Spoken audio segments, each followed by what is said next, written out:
අයිබෝවන් හැමෝටම ICT Universe අලුත් YouTube නාලිකාවක් කරන්න හදන්නේ මුලින් ඉඳන්ම පරිගණක භාවිතය ගැන කියලා දෙන්න. පරිගණකයක් ස්ටාර්ට් කරපු ලියන කරන්න පුළුවන් දේවල් අපි දන්නේ මොනවද නොදන්නේ මොනවද මේ හැම දෙයක්ම මම කතා කරන්න බලාපොරොත්තු වෙනවා.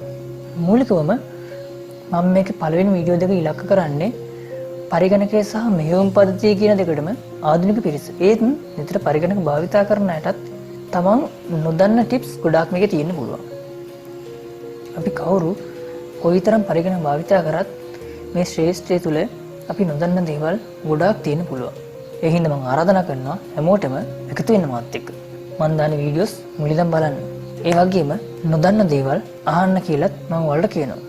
එතකොට අපිට පුළුවන් ICT කියන විෂය හරියට දැනගෙන ඉගෙන ගන්න. පරිගණකය හරි විදියට හසුරවන්න. නිවැරදි ක්‍රමයට. තව දෙයක් තියෙනවා. මම බලාපොරොත්තු වෙනවා ඔයාලා අහන ප්‍රශ්න වලට කමෙන්ට් එකකින් විතරක් දෙන උත්තරයකින් සෑහීමටපත් වෙන්නේ නැත්නම් තවත් වීඩියෝ එකකින් ඔයාලට උත්තර දෙන්න. ඒකට හේතුව තමයි විනාඩි 5කින් පැහැදිලි කරන වීඩියෝ එකකින් කරන්න පුළුවන් දේ වචන 500ක් 600ක් ටයිප් කරලවත් කරන්න බෑ. ඒකින්ද අනිවාර්යයෙන්ම ICT Universe නාලිකාව subscribe කරලා තියාගන්න. මොකද එහෙම නොකරොත් මං දාන වීඩියෝස් ඔයාලට ලැබෙන්නේ නැහැ. හැබැයි මම එහෙම subscribe කරන්න කියලා කිව්වට YouTube වෙබ් අඩවියට ඇවිල්ලා වීඩියෝ එකක් බලුවයි කියලා subscribe කරන්න බෑ. හේතුව YouTube වෙබ් අඩවියට ඔයාලා email එකක් හරහා login වෙලා ඉන්න ඕනේ. දැනටමත් email එකක් හරහා login වෙලා ඉන්න අයට නම් ගැටලුවක් වෙන්නේ නැහැ.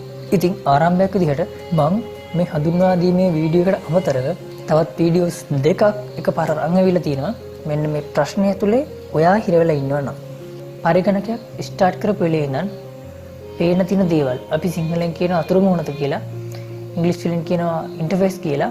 මෙන්න මේකේ තියෙන දේවල් කරන්න පුළුවන් මොනවද?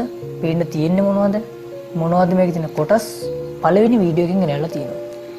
දෙවෙනි වීඩියෝ එකෙන් තියෙන්නේ ඔයාලට ඊමේල් එකක් හදාගන්න විදිය. ඉතින් දැනටමත් ඊමේල් එකක් හදාගෙන තියෙන අයට නම් ගැටලුවක් වෙන එකක් නැහැ. නමුත් පළවෙනි වීඩියෝ එක ගැන කිව්වොත් ඔයාලා කොයිතරම් කම්පියුටර්ස් භාවිත කරත් මේ පළවෙනි වීඩියෝ එකේ තියෙන සමහර ටිප්ස් ඔයාලා නොදැන ඉන්න පුළුවන්. ඒ හින්දා මේක අනිවාර්යෙන් මේ වීඩියෝස් දෙකම බලන්න කියලා මම ඔයාලට කියනවා. ඉතින් මේ වීඩියෝස් දෙකේම ලින්ක්ස් දෙක මම දාලා තියෙනවා පල්ලෙහා ඩිස්ක්‍රිප්ෂන් එකේ. ඉතින් ඒවනම් එකතු වෙන්න මාත් එක්ක. ඔයාලට තියෙන ප්‍රශ්න අපි කතා කරමු.